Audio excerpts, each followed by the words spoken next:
É isso aí, galera. Bem-vindos a mais uma aula de sociologia, tá bom? Hoje a gente vai trabalhar o capítulo 1 do livro, Produção do Conhecimento, uma característica fundamental das ciências humanas, tá bom? Principalmente o surgimento da sociologia, os tipos de conhecimento que eram utilizados para explicar o mundo, né? Então, segundo as Nações Unidas, tá certo? Muitas pessoas passam fome em todo o mundo, em torno de 805 milhões, né? Por mais que surgiram ciências como a sociologia, que tenta explicar alguns problemas, né? E continuam, de certa forma, a desafiar, né? Esses problemas continuam a desafiar a humanidade, porque por mais que existam ciências que venham falar sobre os problemas, que venham propor certas soluções, esses problemas eles vão sendo modificados com o passar do tempo, né? Surgem novos problemas e os velhos problemas também, eles continuam ainda existindo, né? E aí, se a gente for pensar lá no período medieval, né, foi buscadas várias formas para a falta de alimentação. Uma delas era a distância entre as cidades, né? Então encontraram várias soluções, né? A questão de transporte para levar essa alimentação e tudo. Porém, isso é um problema que a gente sabe que existe até hoje, principalmente por causa das desigualdades sociais, tá bom? E aí tem uma frasezinha aqui embaixo, ó, que tem assim: vocês ao menos tinham fome. Muitos morrem de Muitos de nós morreram de fome por causa delas, ou seja, aquelas oferendas que já tínhamos que dar para vocês. Minha esposa foi queimada viva, aposto que isso nunca incomodou vocês, não. Eles morreram, tudo que sobrou foi a pele e os ossos, né? Aqui está falando um pouco sobre a questão, tá bem? Principalmente do etnocentrismo cultural, tá bom? Mas aí mostra que muitas pessoas morriam de fome, né? Isso não é de hoje, apesar que se havia comida, se dava comida para os deuses, né? Porém, aí mesmo assim ainda tinha pessoas da população que passavam fome. Isso não é um problema de hoje, né? A tal da miséria, tá bem? E aí, tentando buscar esses problemas que englobam todo mundo, né? Como as transformações, os conflitos sociais, os choques de religiões, os conflitos geracionais e familiares, a organização político-econômica e dentre outros. A sociologia, ela tenta explicar todos esses problemas sociais e também propor soluções. Ela não é só uma ciência que ela só indica, que ela só fala, né? Ela tenta buscar também soluções, propor mudanças, tá certo? E aí a gente sabe que quando foi que surgiu a sociologia, né? A partir das grandes revoluções, né? Que foi quando houve as grandes transformações sociais que culminaram, né? Tá certo? Que culminaram justamente na mudança da estrutura social. Mudança essa que foi política, econômica e social, né? Se a gente pensar nas três grandes revoluções, Revolução Industrial Francesa e Revolução Cultural, né, isso mudou totalmente a sociedade medieval da época, né, alterando toda a sociedade nesses fatores, né? E aí a gente vê que com a Revolução Industrial mudou a perspectiva social. Antigamente, quando era senhores e servos, passou a ser o quê? Empresários, né, que são os capitalistas, né, os burgueses, né, e o proletariado, tá certo?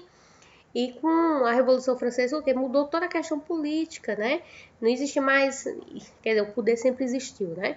Mas, porém, mudou-se. Agora não tinha mais, vamos dizer, uma autarquia de poder. Agora se falava em democracia, em direito de liberdade, de igualdade, de fraternidade, né? De direito da propriedade privada. Então, houve toda uma mudança nesse contexto, né? E antigamente tudo que era explicado pela fé passa a ser explicado agora pela ciência, pelo iluminismo. Então, tudo isso modificou tudo que se pensava outrora, tá certo? E aí, a gente pensando, a gente sabe que as ciências sociais se dividem em três ciências: a antropologia, a ciência política e a sociologia, tá bom? Tudo isso faz parte das ciências sociais. O que é que estuda a antropologia? Os fenômenos culturais, tá bom? A ciência política, as relações de poder e as instituições políticas. A sociologia, as relações sociais, né? Relações de indivíduo e sociedade. Lembrando que na sociologia do ensino médio não se estuda sociologia somente, a gente estuda ciências sociais, tá bom? E aí a sociologia, essa ciência que a gente estuda, é o que ela vai permitir desnaturalizar nossas certezas. O que é isso? A gente vai começar a perceber essas falas que a gente reproduz, né?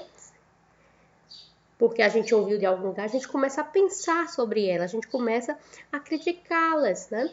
Isso é o que a sociologia vem contribuir, tá bom? E aí, hoje em dia, existem 4 tipos de conhecimento, né? Tá certo? O conhecimento religioso ou teológico, filosófico ou metafísico, senso comum, científico ou positivo, tá bom? A primeira forma de conhecimento que surgiu foi o conhecimento religioso ou teológico. Então, a primeira forma que as pessoas tentaram explicar as ciências sociais ou o que acontecia na sociedade, elas se baseava em quê? Ela se baseava no conhecimento religioso, né? Aquilo que é sustentado na fé, nas crenças, em Deus, né? Então, ela utilizava isso para explicar, tá bom? Ou seja, como o homem surgiu? O homem surgiu da terra, né? Deus criou o homem, fez o barro. Então, tudo era explicado através das entidades ou das energias sobrenaturais, tá bom? E a gente sabe que a religião, né? A gente não pode dizer religião, a gente pode dizer religiões, existem várias religiões, principalmente no Brasil, né? Ela também é um foco muito grande, né? De preconceito e discriminação. Principalmente porque na nossa sociedade existe, né, um posicionamento muito forte em torno das religiões cristãs, tá certo? E aí, as outras religiões terminam, de certa forma, sendo vítima, né, desse preconceito, tá bom?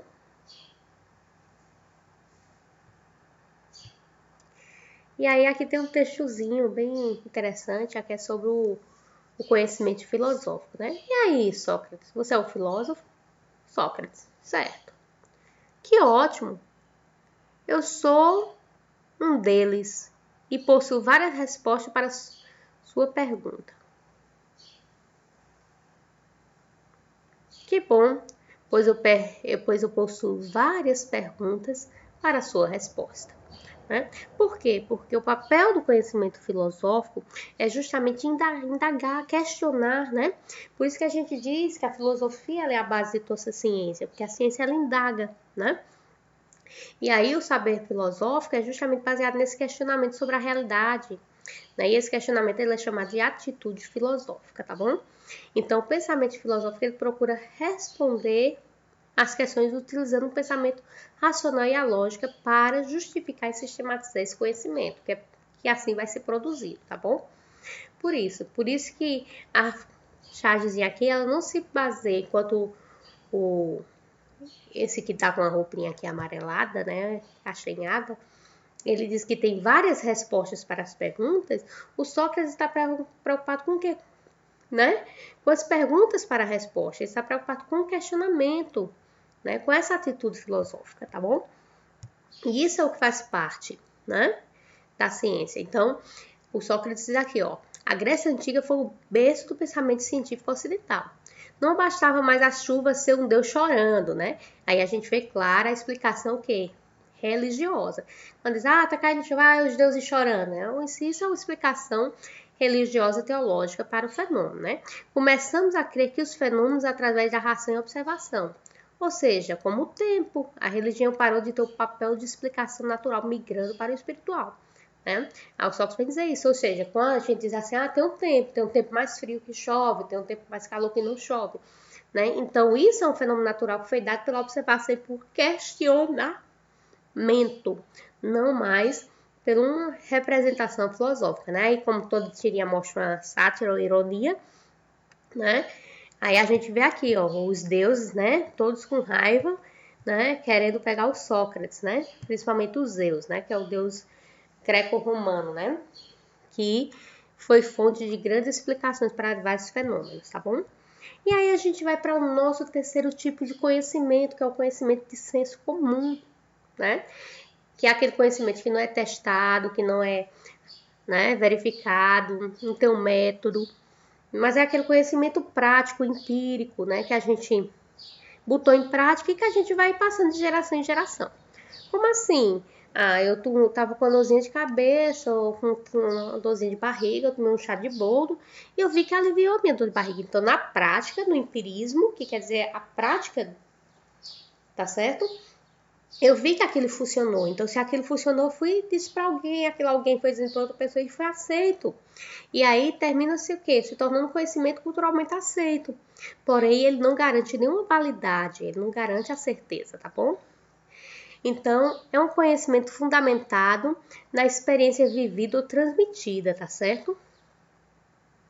Segundo Boaventura de Souza Santos, é um conhecimento vulgar e prático que orienta as ações cotidianas. Por que vulgar, gente? Porque muitas vezes a gente traz nesse conhecimento uma ideologia, né? Vocês podem ter visto isso agora de forma clara, né? No BBB 21, quando se falou da questão do cabelo do João, né? O Rodolfo, ele não disse por mal, né? Mas ele terminou ferindo toda uma luta, né, em cima da raça negra, tá certo? E aí por que isso? Porque ele reproduziu um discurso vulgar, um discurso do conhecimento comum, aquele discurso que foi passado do colonizador para nós colonizados, tá bom? Por isso que não é um conhecimento levado em consideração, né?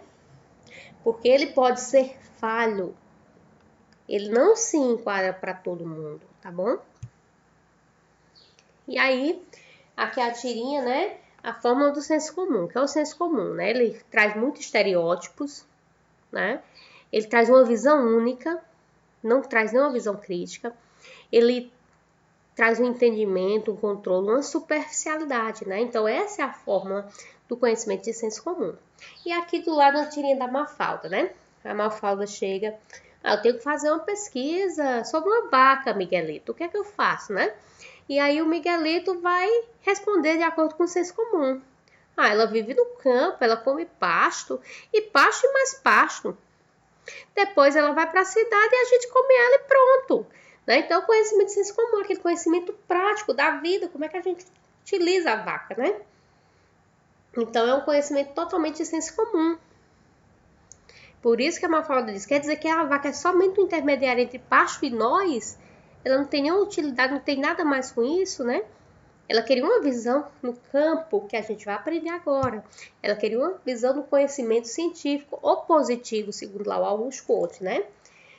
O que é o conhecimento científico positivo, né? Aquele que se baseia na ciência, que tem um método rigoroso de investigação, né? Que explica as causas e as consequências do fenômeno, né?